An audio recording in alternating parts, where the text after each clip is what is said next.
네, 안녕하세요. JB입니다. 구독자분 중에 한 분이 질문을 남겨주셨는데요. 아무래도 이 질문 자체가 모두가 궁금해할 만한 내용의 질문인 것 같아서 이렇게 영상으로까지 제작하게 됐습니다. 요즘 제가 이제 부분 매도의 중요성에 대해서 강조하는 영상을 몇 차례 올리다 보니까 다음과 같은 질문을 남겨주신 건데요. 부분 매도 후 향후의 재매수 시점이나 기준이 있을까요? 가능하시다면 관련 내용을 영상으로 제작해 주시면 큰 도움이 될 것 같습니다. 감사합니다. 라고 질문을 남겨주셨습니다. 네, 그래서 오늘은 이 질문에 대한 답을 드려보도록 하겠습니다. 제가 미리 좀 말씀을 드리자면 투자는 오로지 본인 판단으로 하셔야만 합니다. 뉴스나 주식 유튜버들의 영상들, 물론 제 영상도 포함해서요. 다른 사람 말을 전적으로 믿고 그대로 행했다가 혹시라도 결과가 안 좋게 나오면 엄청 후회하실 수 있어요. 그래서 이 부분은 꼭 알아두셨으면 좋겠고요. 아무튼 그래서 이런 부분들이 부담스러워서인지 대부분 이런 결정적인 질문에는 애매하게 답변하는 전문가나 유튜버들이 많은 것 같더라고요. 근데 또 이게 우리가 유튜브를 보는 이유가 그 유튜버의 개인적인 판단과 생각을 듣고 참고하려고 보는 거잖아요. 근데 또 애매하게 답변 드리면 듣는 분들 입장에서 좀 짜증나지 않겠습니까? 모두에게 욕먹지 않을 그런 애매한 답변을 내놓는 건 제 성격과는 좀 맞지 않아서요. 저는 확실하게 그리고 구체적으로 말씀을 좀 드려보겠습니다. 네, 저는 별다른 큰 변수가 벌어지지 않고 지금 같은 혼조세가 쭉 이어진다고 가정했을 때 제가 생각하고 있는 재매수 시점은 올해 12월 말쯤입니다. 기업들의 4분기 실적 발표가 1월에 있으니까 12월이면 그래도 어느 정도 실적에 대한 윤곽이 잡히면서 시장에 충격을 하나둘씩 줄 수 있는 구간이라고 생각을 하고 있고요. 물론 뭐 그 전에 혹시라도 인플레 관련 경제 지표들이 좀 안 좋게 계속해서 나온다면 실적 발표 시즌까지 갈 것도 없이 시장이 큰 충격을 받을 수도 있고요. 네, 아무튼 어떤 특정한 날에 많이 떨어진다고 해서 한 번에 우당탕 매수하는 건 당연히 안 될 일이고요. 매수할 때도 당연히 분할 매수로 들어갈 예정입니다. 그렇기 때문에 만약 주가가 큰 폭으로 하락을 해서 추가 매수의 기회가 주어진다면 12월 말쯤에서 1월 중순 사이 이 정도 기간에 분할 매수가 이뤄지지 않을까 예상은 하고 있습니다. 그리고 제가 바라고 있는 가격대도 확실하게 말씀을 드려보자면요. TQQQ 기준으로는 한 18달러 이하로 하락을 한다면 분할 매수를 들어갈 예정입니다. 자, 그런데 여러분 이게 중요한데요. 제가 부분 매도를 한 후 폭락하면 다시 재매수를 할 거라고 했잖아요. 이걸 이제 그냥 간단하게 다들 4848이라고 표현을 해주시는데요. 단어 자체가 4848로 불리워지다 보니까 많은 분들이 이 부분에서 약간 뭐랄까요.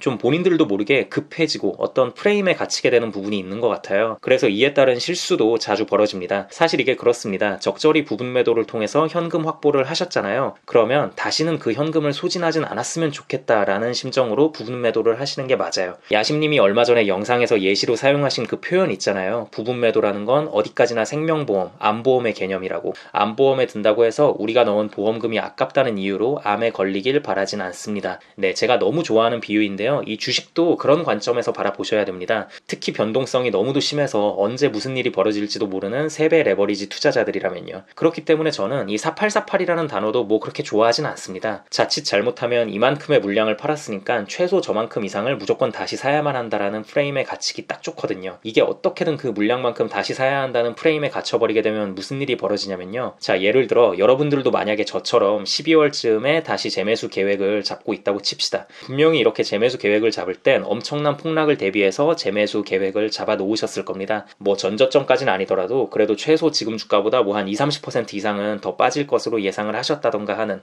참고로 제가 지금 수치를 언급하면서 말하는 거는 전부 TQQQ나 SOXL 같은 세배 레버리지 기준입니다. 자, 어쨌든 이 상태에서 일어날 수 있는 두 가지 시나리오를 말씀드려 볼게요. 네, 우선 첫 번째, 올해 연말 12월에 예상했던 폭락이 오지 않고 계속 주가가 미친 듯이 떡상하는 경우입니다. 그나마 이 경우에는 좀 나아요. 아예 압도적으로 확 올라버리면 차라리 손이 안 갈 수도 있습니다. 물론 가끔 포모가 오셔서 오르는 주식에 추격 매수를 미친 듯이 하는 분들도 계실 수 있는데요. 절대 그렇게 하시면 안 됩니다. 네, 아무튼 대다수의 투자자분들은 또 올해 1년 내내 가짜 반등에 하도 많이 속고 당하기도 참 많이 당해서 저런 식으로 아예 의미 있는 하락이 안 오고 화끈하게 불기둥을 세워버리면 그냥 약간 아쉬운 마음은 들 수 있겠지만 빠르게 회복하는 계좌를 기분 좋게 바라보면서 현금은 현금대로 계속 유지한 채 안정감 있는 투자를 이어나갈 수가 있습니다. 자, 그런데 문제는 뭐냐면요. 제가 지금부터 말할 이 두 번째 시나리오입니다. 자, 예상한 대로 연말 하락이 오긴 왔어요. 오긴 왔는데 난 분명히 대폭락을 예상했었는데 막 애매하게 하락이 오는 겁니다. 난 분명히 내가 부분 매도했었던 단가보다 최소 20-30% 이상 빠질 걸 염두에 두고 팔았겠죠. 근데 이제 막 하락이랍시고 떨어지긴 하는데 막 10% 이 정도밖에 안 떨어진다면 이 경우에 많은 분들이 이제 급격히 조급해집니다. 그리고 조급해지니까 10%밖에 안 떨어졌는데도 원칙을 깨고 추가 매수를 해버리는 실수를 범하는 경우가 굉장히 많아요. 자, 여러분 절대 이렇게 하시면 안 됩니다. 이렇게 되면 큰맘 먹고 이번에 부분 매도를 한 것에 대한 이유가 전혀 없어요. 혹시라도 본인이 생각했을 때 본인은 포모를 못 견디는 성향이다. 성격 자체가 너무 참을성이 없어서 있어서 막 그런 상승에 대한 불안감을 못 견디고 조금밖에 하락 안 해도 막 지금 남아있는 현금을 다 쏘진 못했다는 불안함에 다시 막 가격 상관없이 주워 담으면서 도저히 내 자신에 대한 컨트롤이 안 될 것 같다 하시는 분들은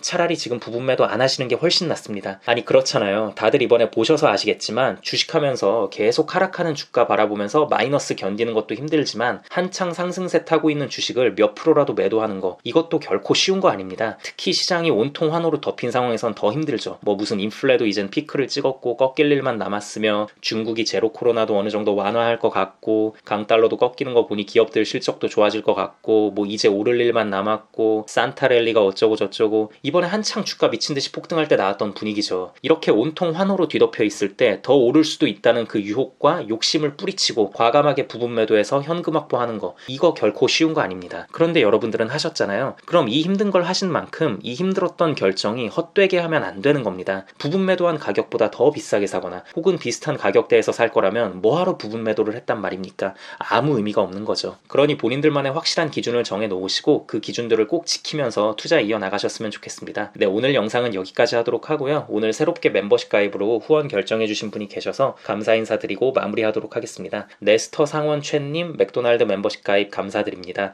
멤버십 가입을 통해 후원해주시는 모든 분들께 깊은 감사드립니다. 여러분들의 후원은 영상 제작에 큰 힘이 됩니다. 그리고 귀한 시간 내어 제 영상을 봐주시는 모든 구독자분들께도 깊은 감사드립니다. 앞으로도 단 한 명의 나부자 없이 모든 구독자분들의 장기 투자 성공을 위한 멘탈 케어 영상 제작에 최선을 다하겠습니다. 감사합니다.